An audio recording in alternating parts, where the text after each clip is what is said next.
Bueno, buenas tardes, buenas noches. Buenas noches. Hola Facu. Buenas noches. Estamos ahora acá con un invitado que queremos mucho, que conocemos también hace muchos años y que siempre es lindo poder conversar con él. No sé si te querés presentar vos, que nosotros Lo que ustedes digan. te presentemos desde primero nuestro felicitarlos. lugar. Estuve Bueno, viendo gracias. todo lo que están haciendo y, como siempre, acertado. Bueno, gracias. Muchas gracias. Muchas me, gracias. me tomo el atrevimiento, entonces yo... Todo tuyo, papu. Facundo Tinganelli, militante peronista, integrante de la Cámpora, actual presidente del bloque de Unión por la Patria en la Cámara de Diputados de la provincia de Buenos Aires, y un pibe de nuestra generación, que me parece que eso es muy lindo también, ver ese trasvasamiento generacional, ver hoy a uno de los nuestros compartiendo, y creo que siguiendo con la misma coherencia con la que te escuché la primera vez que nos vimos hace un montón de años. Sí, bueno, la verdad que agradecerles por estar acá, por invitarme. Primer programa. Mucho tiempo pasó, ¿no?, desde que arrancamos esta militancia juntos, de poder visibilizar lo que pretendían que fuera invisible o que fuera oculto, y dejar sin voz a los que tenían que tener voz, que eran los protagonistas de la historia. Y en ese sentido, para mí, en forma personal, es muy movilizante compartir esto con ustedes, como compartimos también cada uno de los festivales que se hacen en Tapiales, como hace 10 años ya, o un poquito más, compartimos la recorrida por todo el país, contando qué es lo que había pasado en Cromañón, y poder abordar las cosas de una manera inteligente, genuina, con sentimiento, con amor, con solidaridad. Yo los conozco hace un montón de tiempo y sé la clase de personas que son, y aparte cómo se conmueven con la realidad de nuestro país, de la provincia de Buenos Aires. La verdad que me llena de orgullo, después de tanto tiempo, que sigamos transitando el mismo camino. Sí. Muy lindo. Justamente hoy, hace 11 años que estábamos en La Plata, haciendo el cuarto encuentro de esos 10 Mirá. años, 10 encuentros que hicimos en conjunto. Estuvimos por todo el país, como decías vos, recorriendo y contando de la mano de un Estado eficiente, de la mano de Juventud, con tu acompañamiento, por sobre todas las cosas, ¿no? Para nosotros es muy importante que fuiste la primera persona que nos escuchó, ¿no? Y que tomó, ¿no?, la causa Cromañón como propia. Tiene que ver eso de lo generacional, tiene que ver con que sos de La Matanza. ¿Con qué sentís que es lo que te acerca a Cromañón? O que te acercó a, como en su momento como subsecretario de Juventud. Entiendo yo, esa convocatoria es el Estado, digo, ¿no? Lo importante, que te llamó a vos decir, bueno, como Estado nacional tenemos que convocar a los sobrevivientes, a las víctimas de Cromañón, digo, porque en ese primer año éramos una coordinación de un montón de actores. Uh-huh. Bueno, en primer lugar, que a mí me atraviesa en forma personal todo lo que ocurrió, porque obviamente era seguidor de la banda, mi hermano, Tibu y todos los pibes. De hecho, ustedes mostraban hace un rato una imagen que no sé si está ahí en archivo, de cuando pusieron lo de ficción y realidad, y estaba el trapo, La bandera nuestro, de Ramos. Exacto, ese lo llevábamos nosotros a todos lados, y la verdad es que nada, nos atravesaba como generación, y si bien yo no estuve esa noche, Tibu, mi hermano, los pibes estuvieron todos ahí, y me costó mucho tiempo entender y poder comprender con una persona que insisto, que vivía conmigo, lo conozco desde que nací, cómo se había atravesado todo ese momento. Yo esa noche me acuerdo que me había ido a jugar a la pelota con los pibes, que eran los pibes de la escuela. Estábamos jugando en Ciudadela, terminamos de jugar, fuimos a una heladería que había ahí en la esquina y dice, che, se prendió fuego Cromañón, no sé qué, volví para mi casa, era fin de año, estaban mis viejos festejando con unos amigos, despidiendo el año entre amigos y se movilizó todo el barrio, fuimos a los hospitales, digo, algo muy que tenía muy adentro y era casi que una obligación histórica que si a mí me había tocado circunstancialmente ocupar, si querés, el rango de más importante dentro del escalafón del Estado que había para la juventud, visibilizar y convocar a aquellos que habían sido protagonistas de eso y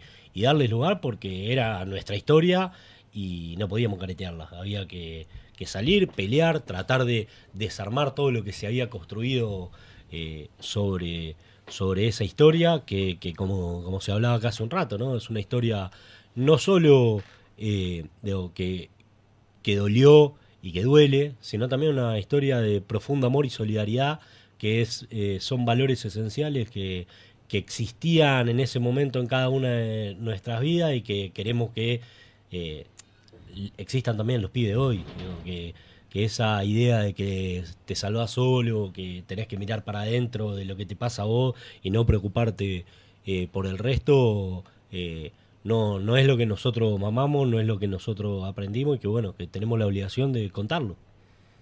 Che, Facu, yo te conocí bastante después que los chicos, te escucho nombrar hace mucho tiempo, te conocí hace un poco menos, pero me queda, o quería preguntarte en realidad, ¿cómo fue ese proceso de acercamiento de tu rol en el Estado, tuyo personal particular y del Estado en general desde ese momento? ¿Y qué balance haces de esa intervención a hoy que, bueno, pasaron 10 años de eso, 20 años de Cromañón? Bueno, el Estado algunas cosas fue acercándose, fue dando algunas respuestas y otras, bueno, le costó un poquito y le sigue costando. Sí, sin lugar a duda. El Estado no es una cosa perfecta, ni mucho menos, ¿no? Está bastante lejos de eso. A medida que más personas se van involucrando en la participación de eso, lo pueden mejorar. Lo más probable que ocurra es que si participa menos gente se pueda mejorar. Entonces es necesario que todo el mundo trate de meterse con la militancia que tenga, ¿no? Desde lo social, desde lo cultural, desde lo político, desde lo religioso, desde donde fuera, pero poder participar y meterse. Y como te decía antes, para mí era casi una obligación. Sabía que una de las prioridades de las cosas que tenía en cualquier lugar que me tocara estar era darle visibilidad y hay cosas que salieron bien y hay cosas que por ahí no salieron tan bien, pero a mí me impactó mucho. Me acuerdo cuando nos juntamos la primera vez, toda la historia, la cantidad de pibes y pibas que se suicidaban con una cuestión que me remitía directamente a lo que yo por ahí consumía como militante político de lo que pasaba con quienes habían vuelto de la guerra de Malvinas, ¿no? Que ante mirar con la nuca de la sociedad a quienes habían atravesado eso, se sentían abandonados solos y no podían dar una respuesta. Y ahí empezamos a laburar con Juli Calmels y con todos los compañeros y compañeras de salud en ese momento, que mirá, Nico Crepla, que era en la firma del convenio, estaba con Alicia, y que hoy es el ministro de Salud de la provincia, Nicolás, y Juli Calmel, quien tiene a cargo todo el área de salud mental, y en ese momento se firmó un convenio que fue muy importante para todos aquellos que necesitaban una respuesta pronta del Estado y que le pusieron una oreja, una atención, y que probablemente haya por lo menos llevado una tranquilidad a un montón de pibes y pibas que en ese momento no la tenían.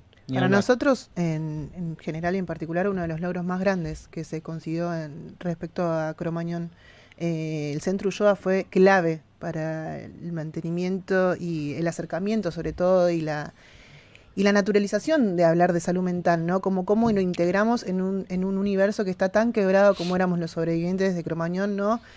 Con esa realidad fáctica, que había pibes que elegían, ¿no?, suicidarse ante el abandono y la desidia de que ya nos habían abandonado en un momento y nos volvían a abandonar en el sistema que no nos daba respuestas, ¿no? El Centro Ulloa fue clave para nosotros, fue volver a creer en que podíamos creer en algo, ¿no? Que había algo posible por hacer, y creo que para los que estuvimos siendo parte de eso, fue algo realmente muy emocionante. Y nada, y seguir estando y compartiendo mesas con vos, ¿no? Que fuiste partícipe necesario de eso, ideador de todo eso, ¿no? No es poca cosa. Para nosotros es un orgullo muy grande. Sí, y para mí también, desde lo simbólico, yo si tengo que trazar o hacer alguna lectura quizá relacionada a la lucha y el trabajo de las organizaciones de Cromañón, creo que hay dos momentos como muy marcados. Un primer momento quizá en donde las fuerzas se pusieron en la lucha contra la impunidad y la búsqueda de justicia y que se llevan adelante los juicios civiles y demás, que fue un momento que estuvo mucho más motorizado por los familiares de las víctimas.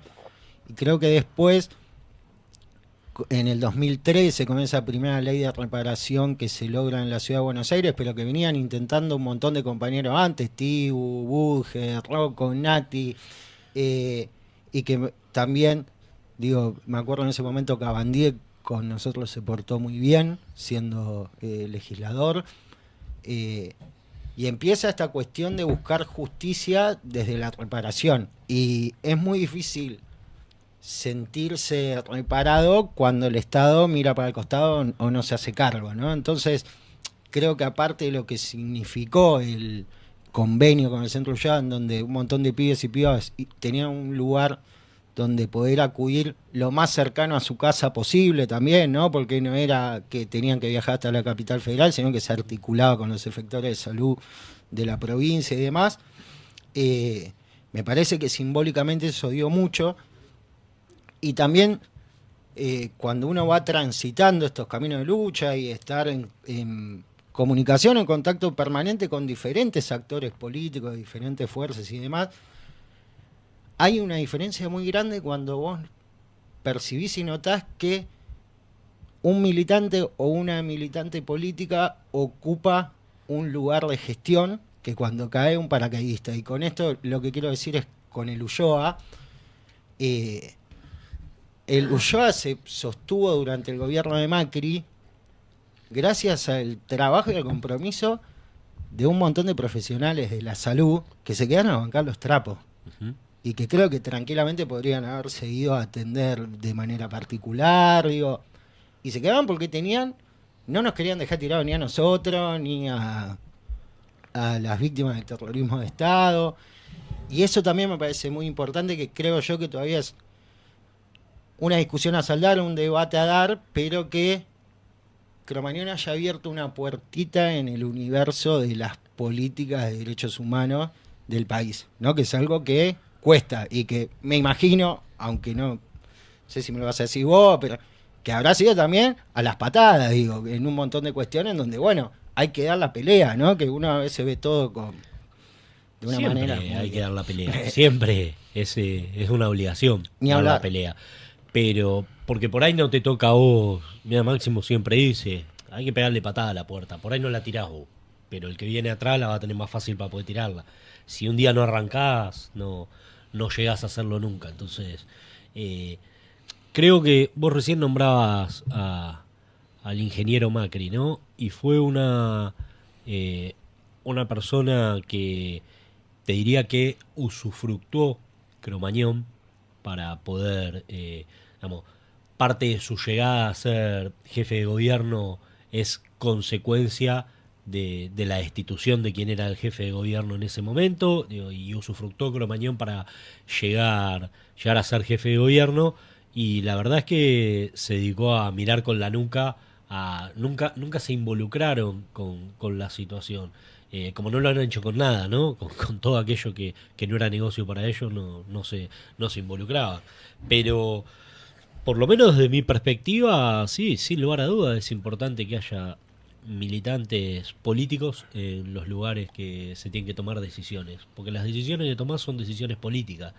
Y cuando vos tenés adelante o tenés que llevar adelante una gestión, lo que haces es priorizar. Decís destino en cualquier ámbito. Desde el presidente de un club, la directora de una escuela, ustedes dentro de la organización que tienen, tomás decisión y tenés que priorizar. Che, puedo hacer esto. Entonces, cuando elegís qué priorizar, es cuando le podés meter un plus a aquellos que necesitan o podés meterle un plus a tu bolsillo, como vemos que hace hoy el gobierno de Milei y la delincuente de la hermana, ¿no? Ahora, comparto tu lectura con lo que fue Macri y la utilización política de Cromañón. Creo que también, después de 20 años, hubo un reclamo el último año cuando se votó la ley en la legislatura, donde las broncas y las puteadas ya eran direccionadas hacia quienes gestionaban la ciudad. Creo también que no solo fue un oportunismo del macrismo de Macri, sino que también un muy mal manejo de quien era el jefe de gobierno en ese momento, digo, Aníbal Ibarra, un tipo que, para mí en lo personal, una rata, ¿no? Digo, De las peores. que buscó victimizarse después de lo que pasó, que se escondió, que no dio la cara, que no fue a poner el cuerpo, a preguntar qué era lo que hacía falta. Y que lo sigue haciendo hoy. Y que lo sigue siendo, sí, no tengo duda. Entonces me parece, digo, que ahí hay un combo, ¿no? También, y que yo como, aparte de sobreviviente, digo, yo soy peronista por herencia y por elección y demás. Es algo que hoy creo que ya dimos vuelta a la taba, digo, son más los años que caminamos juntos que los que no que caminamos juntos, pero creo que hubiese estado bueno también que el kirchnerismo o el Estado Nacional, porque digo, yo también separo, Ibarra para mí no era parte del kirchnerismo, aunque después te lo quieran meterlo juntos, de que no haya llegado antes de alguna manera. Bueno, llegó probablemente cuando, mirá, las cuestiones del Estado las asume, como decíamos antes, cuando llegan militantes políticos que han transitado esas historias y lo ponen sobre la mesa, ¿no?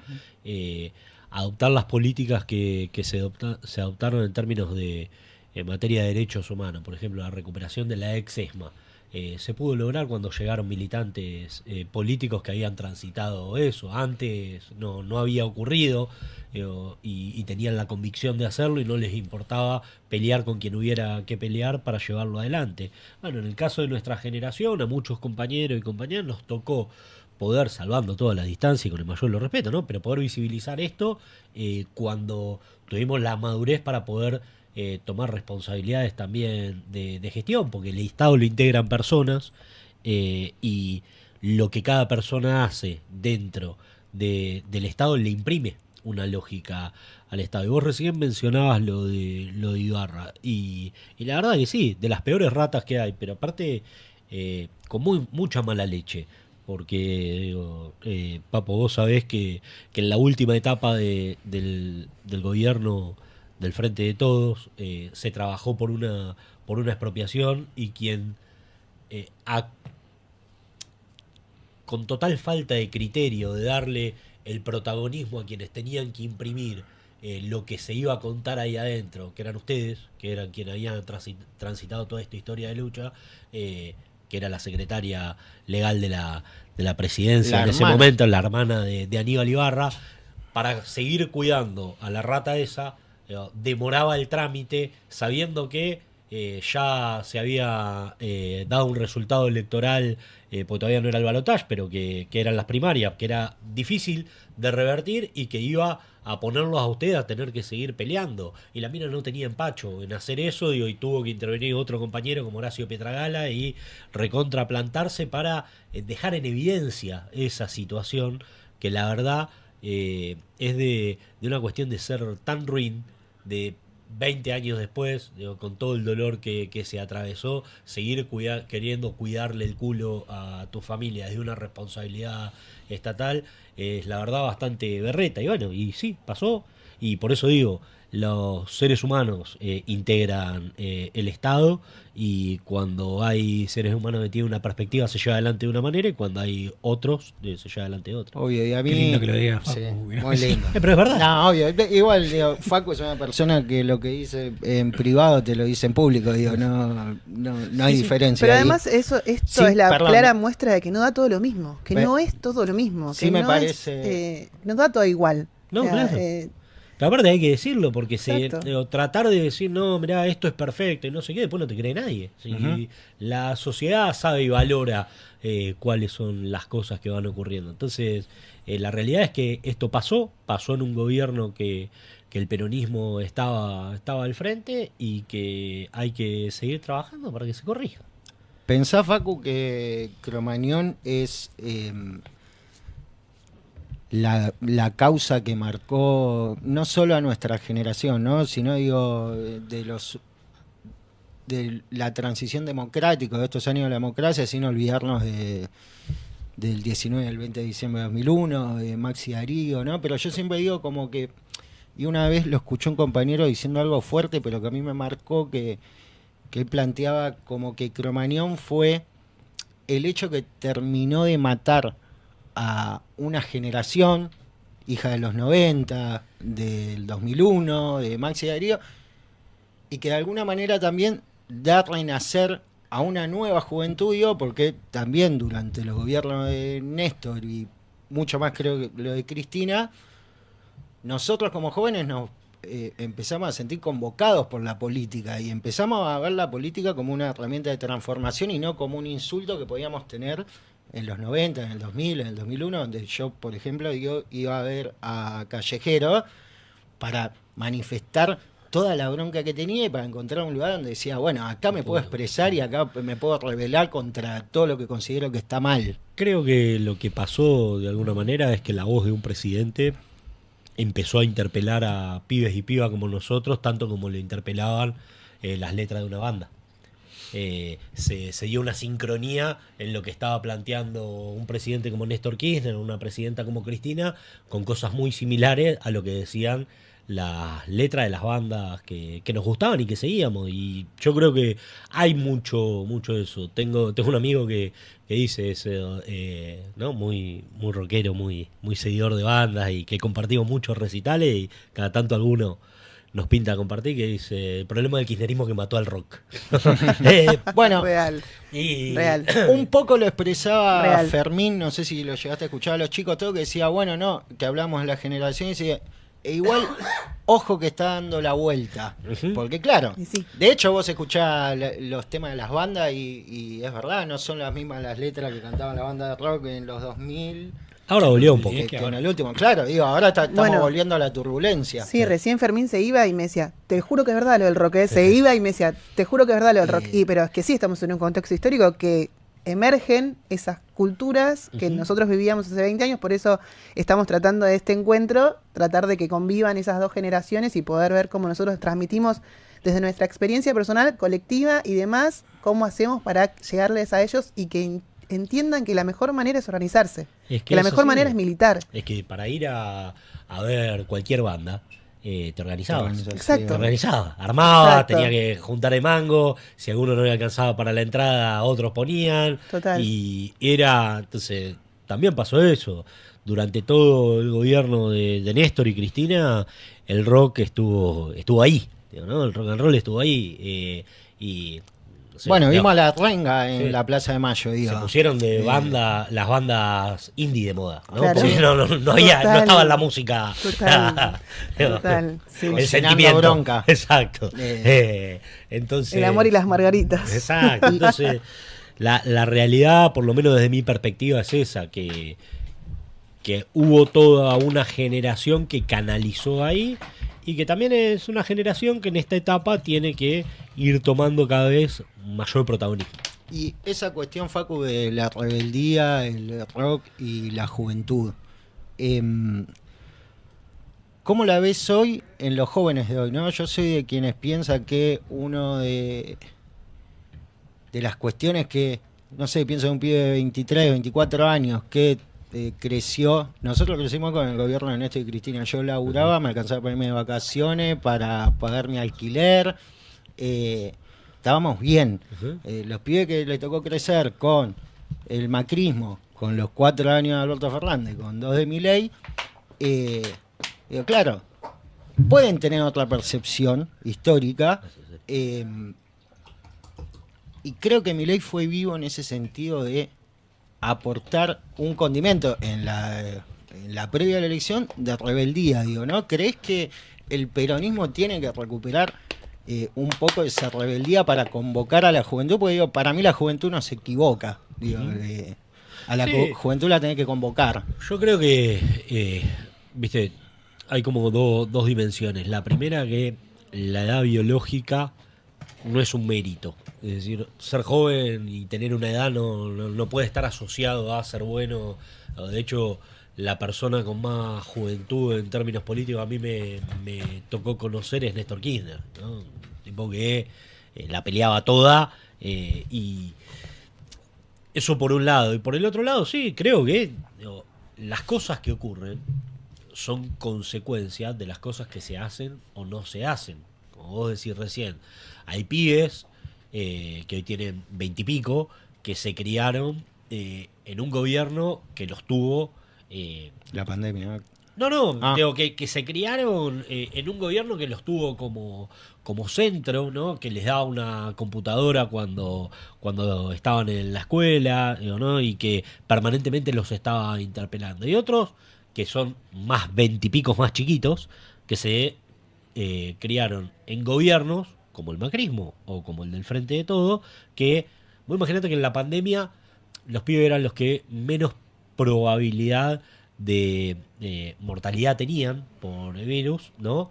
Y permanentemente había un Estado que le decía, los estaba persiguiendo y les decía, che, si salís y a los 16 años, imagínate a vos que a los 16 años te estén diciendo, che, vos no podés salir de tu casa, te encerrás acá. No te podés ir a no Bariloche. no podés hacer Sí. nada. Y encima, si salís, ponés en riesgo la vida de tu familia. Es decir, sos terrible turro, ¿no? Eso cala. Obvio. Digo, ¿no? Y es el Estado el que está reprimiendo eso. Entonces, yo entiendo que los pibes salgan de esa situación y sean anti-Estado.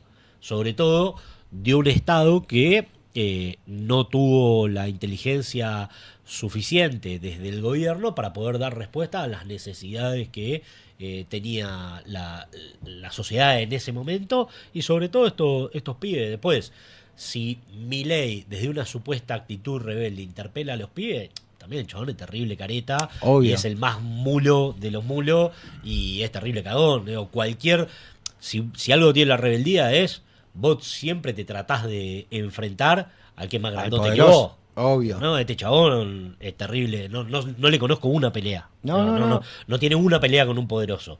Todas las peleas que tiene, las tiene dadas con todos aquellos sectores que son más débiles, ¿no? Y permanentemente estigmatiza a todos sectores que tienen una necesidad de acompañamiento del Estado, y él los estigmatiza. Entonces, ahí no veo rebeldía. Bueno, de hecho, él siendo diputado nacional, cuando se votó la expropiación de Cromañón, se tomó el palo. Igual no lo veía casi nunca en la Cámara de Diputados, ¿no? Digo, pero fueron todos votos afirmativos, Incluso Spert.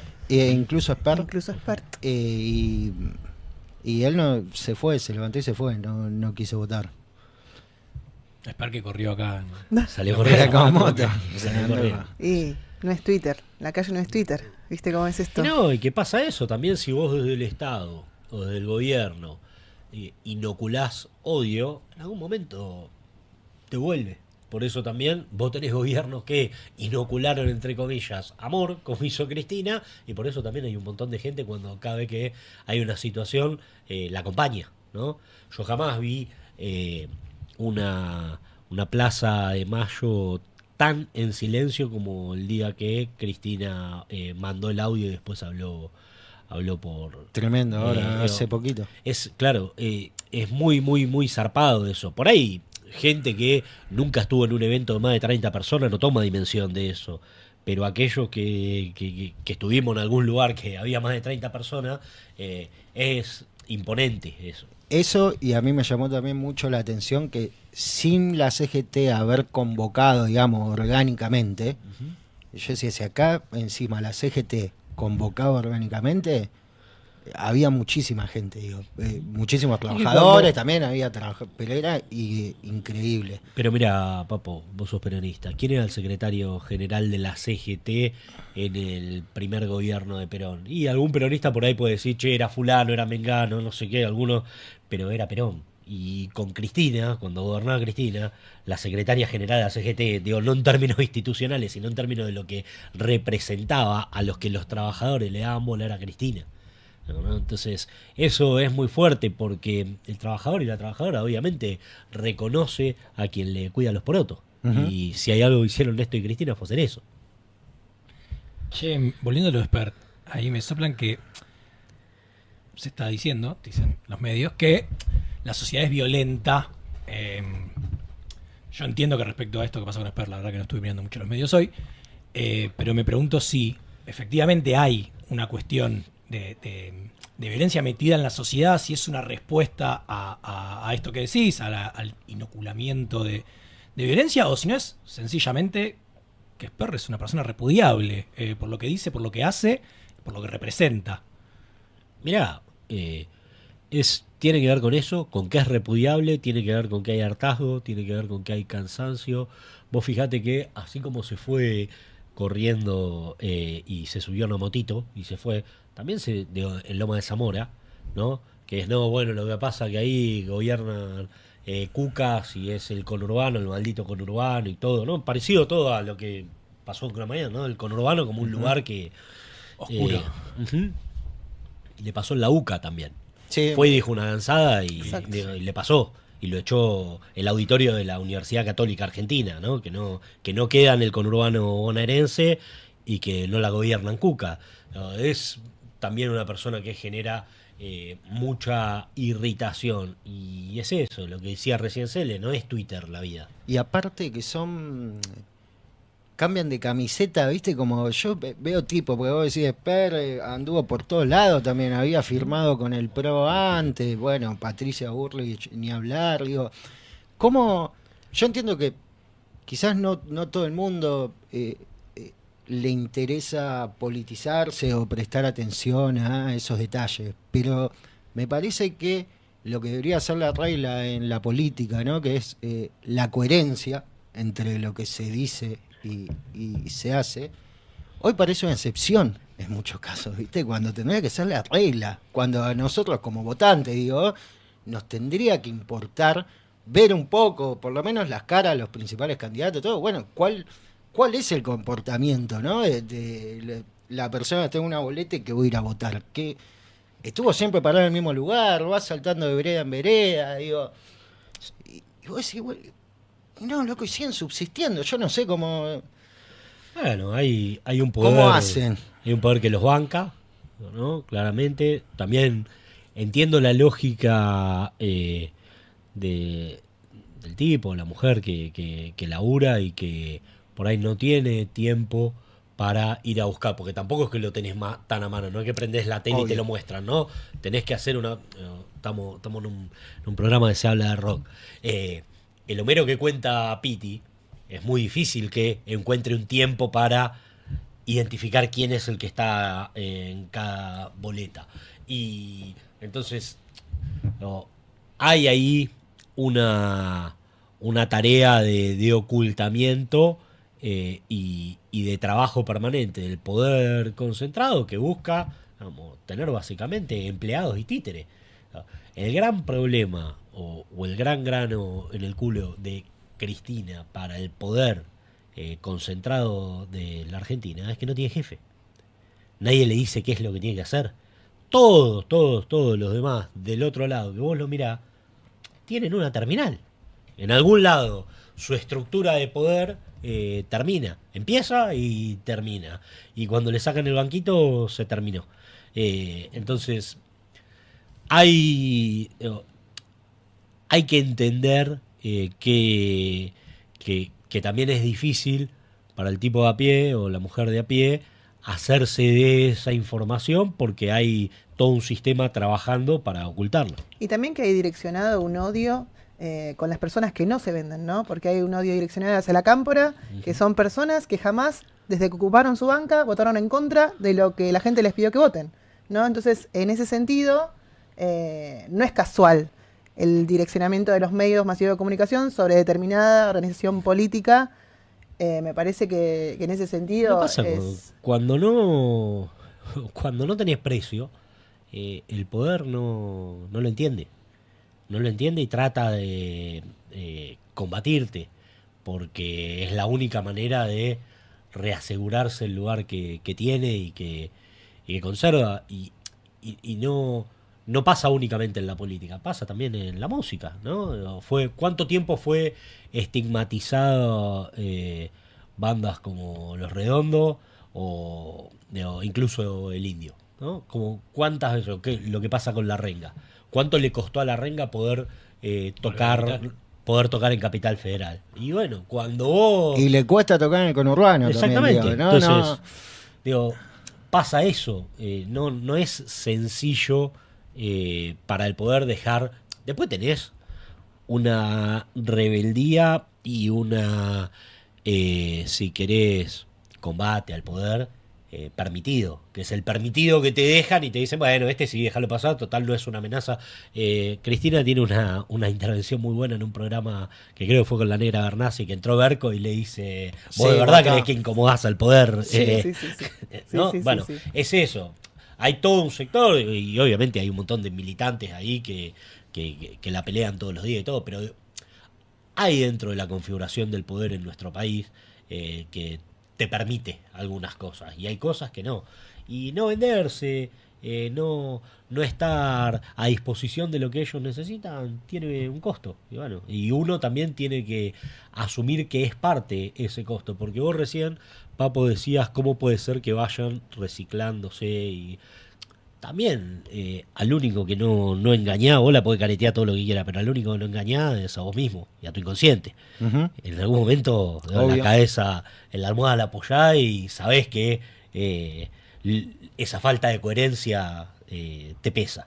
Entonces, viven así y bueno, allá ellos. Y ahora con ese sector del peronismo que no tiene dueño, yo creo que la jefatura de Cristina es su pueblo, digo, porque creo que es una persona que ama su pueblo. ¿Cómo se vuelven a generar las mayorías necesarias para revertir esta cuestión, ¿no? Porque en el medio quien sufre es el pueblo, de que no te alcanza para morfar, de que tenés que laburar cada vez más horas para poder comer, y esto que decías vos de Homero antes también, y que es cierto. ¿Cómo pensás, Facu, se vienen, digo, el domingo que viene las elecciones provinciales, en octubre las nacionales? ¿Cómo pensás que se puede volver a construir una mayoría que represente y defienda los intereses del pueblo, ¿no? Que le resulte atractivo al laburante volver a poner en la boleta una opción que defienda sus intereses? Y creo que es esto que vos decís, representando y expresando lo que ese pueblo necesita. Y si en nuestro país la dirigencia política que quiere representar al pueblo no asume plantear con honestidad intelectual un tema como el de la deuda externa, va a ser muy difícil que la sociedad crea, ¿no? Y a veces te dice, me queda lejos a mí, digo, ¿no? Un laburante te dice, no sé, me queda re lejos la deuda externa, qué sé yo. Bueno, el FMI pone, por ejemplo, como condicionamiento que hay que permanentemente que hay que tocar las jubilaciones en la Argentina, o que no tiene que haber moratoria, o que ahora en un país que, por ejemplo, no se le quiere dar una moratoria, que una moratoria es darle un plan de cuotas por una deuda que una persona tiene para que se pueda jubilar. En un país que no se le quiere dar una moratoria a un jubilado, se le hace un blanqueo a un empresario de impuestos que evadió, ¿no? Entonces, esas son las distancias que hay y que te proponen, porque parece que uno es un trosco cuando habla del FMI, y la realidad que tiene mucho que ver con la cotidianidad de la Argentina. Parte de esos 12 años maravillosos que vivimos fue porque el Fondo Monetario no estaba acá. Mirá, yo me acuerdo a mi viejo cuando Néstor pagó la deuda, estaba contento todo, y cuando Macri vuelve a tomar una vuelta hablando con él, todo, me dice, es la cuarta deuda externa que voy a tener que pagar en mi vida. Y es así. Y valoro yo un montón a aquellos diputados y diputadas que se pusieron y yo te escuché en otras entrevistas también hablar del tema y demás, que creo que no solo el problema fue que no resultó para nada, digo, porque esos pronósticos que se hacían después en la realidad no se dieron, sino que por otro lado también el Congreso de la Nación en gran parte terminó legitimando una deuda completamente ilegítima, y que a vos, cuando sea gobierno, te va a costar mucho más pelear eso, pero digo, porque ya tenés la legitimidad política de decir, esta deuda vale. Que me parece muy bien que estos últimos 12, no sé, ojalá que cuando el peronismo vuelva a ser gobierno diga, muchachos, esto no se paga. Es que O veremos qué se fueron hace. reconocidos por el fondo como préstamo político.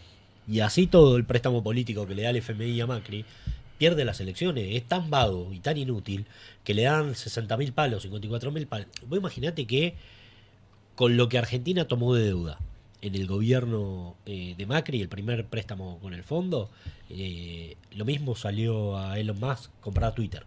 O sea, Argentina podría ser el dueño de Twitter con la guita que hizo el Fondo Monetario que le dio a nuestro país. Entonces, no se sabe dónde está esa guita, porque la realidad es que vos no ves una obra que haya dejado el gobierno de Macri, y lo mismo pasa ahora. Vos ves que hay sostienen un dólar artificial que le acaban de...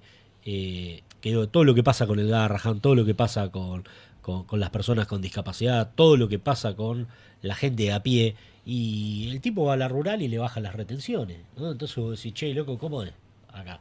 Y eso pasa, y creo que el desafío es poder hablarlo, decirlo, y no estar teniendo miedo a qué van a decir, porque la verdad que en ese momento, cuando los compañeros diputados nacionales y diputadas nacionales, encabezados por Máximo, votaron en contra del acuerdo con el Fondo Monetario Internacional, diciendo que era un acuerdo que iba a traer inflación, que es lo que terminó pasando, que era un acuerdo que no se iba a poder pagar, que es lo que terminó pasando, era incómodo. Le decían, no, es una estudiantina, no, la verdad no entienden por dónde pasa la cosa. Entonces, cuesta, es incómodo, te pegan de todos lados, pero bueno, tenés que también bancártela, para eso estás ahí. Yo aprendí, o no sé, es una regla que me sirve a mí, digo que creo que en la política no existe el no se puede, sino el no se quiere o no es el momento, ¿no? Y sobre esos dos escenarios, digo, yo por lo menos intento planificar. Dice, bueno, no es el momento o no quieren. Y esto también, ¿no te parece que salió un poco esta lógica de la política de lo posible, ¿no? Sí, De donde el horizonte sea lo imposible. Vamos por lo imposible, no nos conformemos con lo que Lo se posible puede se agotó. hacer. Bueno, lo dijo muy bien Pato en obra. Exactamente, Julio. Pero sí, hay todo un posibilismo que te proponen y que te invitan a eso. Ah, no, bueno, esto es lo que se puede y lo demás, bueno, no, vos sos un fantasioso, ¿no? Nosotros veníamos de un país antes de Néstor y de Cristina, en el que te contaban como un cuento que Argentina había sido capaz de fabricar aviones, bueno, ¿no? sí, Con el Pulpi. PUD, ¿no? Y a fabricar autos y un montón de situaciones. Y te parecía un sueño en la Argentina o sea, te parecía algo que no había pasado. Y volvimos a tomar las riendas del Estado y ponerlo al servicio del pueblo, y hicimos satélite. Y se hizo todo lo que se hizo en nuestro país. Entonces, esa idea de que no se puede es una berretada. Siempre vos tenés que estar dispuesto a poder correr un poco más el límite para que las cosas sucedan. No van a suceder porque si vos no estás dispuesto a exponerte o a correr el límite, ¿no? Yo veía que me mostrabas antes, Papo, este diario. Y acá hay dos fotos que para mí son centrales, ¿no? Una es la de Néstor ordenando bajar el cuadro, ¿no? Los cuadros, ¿no? ¿Querés que lo tenga acá? Lo escuché hace poquito al Me fotógrafo parece presidencial lo tienen ahí, lo mirá, tienen ahí. la gente de Bueno, la acá, producción mirá es lo un que lujo. mirá lo Bien, que pero Es un producción. lujo, el canal CRM es un lujo. La foto de la página 2 sería, ¿no? La foto, no, esa no, No, la anterior. La página 2. Más Digo, arriba. que es Néstor bajando los cuadros. Bueno, eso en la Argentina estaba como que no se podía. Ahí Y está. no se podía Ahí lo tenemos. Derogar leyes como la evidencia evidencia de de vida vida y y el punto final. Y se hizo, y se encarceló a los genocidas, y quienes habían sufrido todo eso tuvieron reparación. Y hay otra foto que para mí es espectacular, que es esta, ¿no? Que es la que pusieron recién de Néstor con el teléfono. Y es la deuda atiende por teléfono. Entonces, este es el diario Clarín del 31 de diciembre del 2004, el día después Exacto. El suplemento de las mejores fotos del año. Exacto. Y dice, Argentina sigue sin salir del default, pero este año mantuvo ásperas negociaciones con los acreedores. La escena muestra a Néstor Kirchner, al ministro de Economía, Roberto Labaña, en plena charla con Lula da Silva, el presidente de Brasil, a quien le pedían negociar en bloque. La deuda llega hoy a los 166 millones. El gobierno evalúa pagarle al FMI para deshacerse de su presión, ¿no? 9 de marzo. Y efectivamente le pagó. Y vos fijate que dice... mantuvo ásperas negociaciones con los acreedores. Hoy, ¿quién mantiene ásperas negociaciones con el fondo? Nadie. No, nadie. Van y le preguntan qué hay que hacer.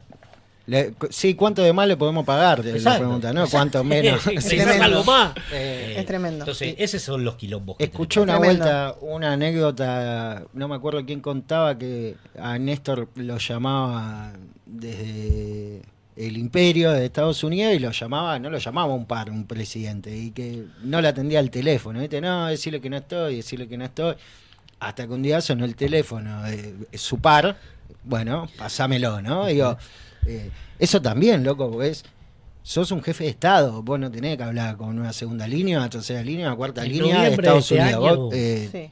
se van a cumplir 20 años años del no al ALCA. del no al ALCA. Y vos fijate cómo cambió el mundo.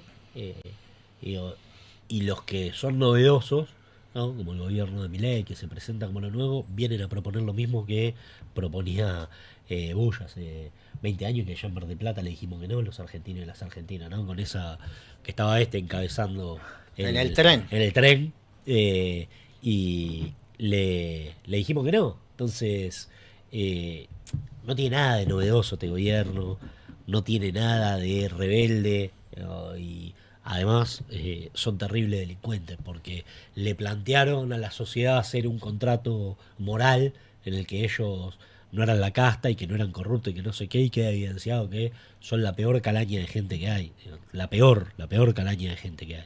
Entonces, bueno, es lo que tenemos, y que hay que organizarse y laburar mucho para que nuevamente se pueda volver a representar y llevar adelante una propuesta que incluya no solo a las grandes mayorías populares, sino que también contemple a las minorías que este gobierno excluyó.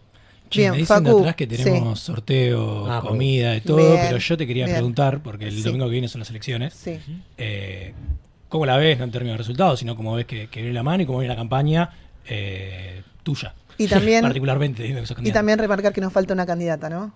Acá sí, en la por tercera nos supuesto, falta bueno. una candidata. La realidad es esa, ellos aceleraron cuando Cristina, imagínate lo que sería todo este escándalo con Cristina de candidata, todo este escándalo que estamos viendo con el choreo de Karina Milei y con Cristina de candidata, un aluvión de gente yendo a buscar a la persona que quizás recuerdan como la última vez que tuvieron dignidad reconocida de parte del Estado, ¿no? Entonces, desde ese punto de vista, no solo falta Cristina, que está injustamente detenida por pararse de mano con los más poderosos de la Argentina, sino también que se lleva adelante una campaña que en el caso nuestro, bueno, estuvimos bastante recorriendo la tercera con Mayra. Te veo, Solia, con la campera de Adidas, y nos criticaron bastante de que nos disfrazamos de no vos sé estás qué. con la Adidas Yo también. estoy con la Adidas, sí, pero porque nos vestimos así. Digo, Pero hay un no, sponsor, es que algo no es que tenemos a alguien que nos asesora en imagen. en imagen, claro. Entonces, se generan todas esas fantasmeadas, y creo que lo importante, por lo menos desde nuestro punto de vista, es poner mucho la oreja y que la sociedad vea que se puede llevar adelante una responsabilidad institucional que siempre es circunstancial, política, sin necesidad de traicionar. Porque hoy lo que está de moda parece que es traicionar al que te votó. Y lo que uno tiene que tratar de hacer es mantenerse, como decían ustedes, coherente y firme a las convicciones que tiene. Facu, Gracias. ¿puedo? Sí, sí, sí, yo No, solamente transmito. Pienso, digo, yo siento que la Cámpora nace como un proyecto, me parece estratégico, de generar una organización que dé lugar al trasvasamiento generacional dentro del peronismo. Hoy, siendo una organización principalmente juvenil, ¿cuándo se creó? ¿En el 2008, 2009? Sí, empezó a Bueno, tomar mayor masividad, si querés, con la crisis de la 125. Bien, hoy ya Junto a la entiendo que patronal agraria. hay una parte que ya tiene menos de 30, para mí la juventud se termina ahí. Preguntarte por un lado eso, cómo articulan desde esos lugares. Y después algo que a mí me llamó mucho la atención, que para mí fue un hecho histórico que se logró cuando ustedes se hacen el Luna Park en el 2010, caminaban juntos la cámpora y la juventud sindical, algo que para el peronismo no sucedió nunca, digo, era un enfrentamiento. ¿Creés que puede volver a confluir o se está laburando ahí en que puedan volver a cruzarse esas expresiones jóvenes del sindicalismo? Hay compañeros y compañeras jóvenes, digo, con responsabilidad en los sindicatos, pero esa visión de un proyecto en común, ¿no? Sí, yo creo que el gran ordenador de todo es el trabajo. Poner al trabajo como ordenador de un proyecto nacional, ¿no? Y automáticamente ahí van apareciendo todas las demás situaciones. Si vos necesitas promover el trabajo argentino, bueno, probablemente no tengas el festival de importaciones que tiene este gobierno, ¿no? Si vos promovés el trabajo argentino y lo acompañás con una política de paritarias sindicales, que vos imaginate que nosotros nos fuimos con un 50-50, hoy está el 43%, ¿no? En manos de los trabajadores. Esos 7 puntos de distancia alguien los tiene y son los poderosos de la Argentina. Entonces, ¿cómo, digamos, no van a hacer lo que hicieron con Cristina? ¿Sí? Es la persona que a través de las políticas que lleva adelante le comió 7 puntos de su riqueza para dárselo al pueblo trabajador. Entonces, creo que en el marco de un proyecto político eso se puede llevar adelante, y que lo más importante de todo es lo que te decía antes, que uno cuando está en una responsabilidad sepa para qué está y no tenga miedo de llevarla adelante. Cristina lo dijo en Racing, de los que tienen miedo, no sé para qué quieren ser funcionarios y para qué quieren firmar. Exactamente. Pero bueno, Cabeza, coraje y corazón. el corazón. Facu, gracias por tu coherencia, siempre, Por favor. la verdad. Gracias por Mirá, venir. estamos Gracias a viendo ustedes una por foto ahí seguir muy peleando. chiquitito. Mirá qué jóvenes esa éramos. despedida, qué jóvenes. Y rompiendo la La verdad que- bola. A mí algo que me quedó de Facu aquel 2014, una vuelta que le estábamos rompiendo las bolas, y se rió ahí y nos dijo, si no rompen los huevos no hay tortilla. Exactamente. Sí. Gran Me frase. quedó Es ahí así. como una Gran enseñanza. frase. Te dejamos Espero el que- regalo. Bueno. Decime, espero. No, espero que nos veamos en Tapiales, como Sí, todos. ahora como todos tenemos los ahí años, un videito para ver. y que, bueno, sigamos peleando esto porque es lo que hay que hacer. Obvio. Ni más ni menos. Es un placer. Gracias, Es un placer Facu, siempre por encontrarnos. venir. Gracias. Este regalito de la gente de Ustor Bueno, Vintage. muchísimas gracias. Nos mandan. Gracias. Gracias, Facu. Gracias, Muchas Facu. gracias. Vamos a un corte, un video, lo que sea, y volvemos. Gracias.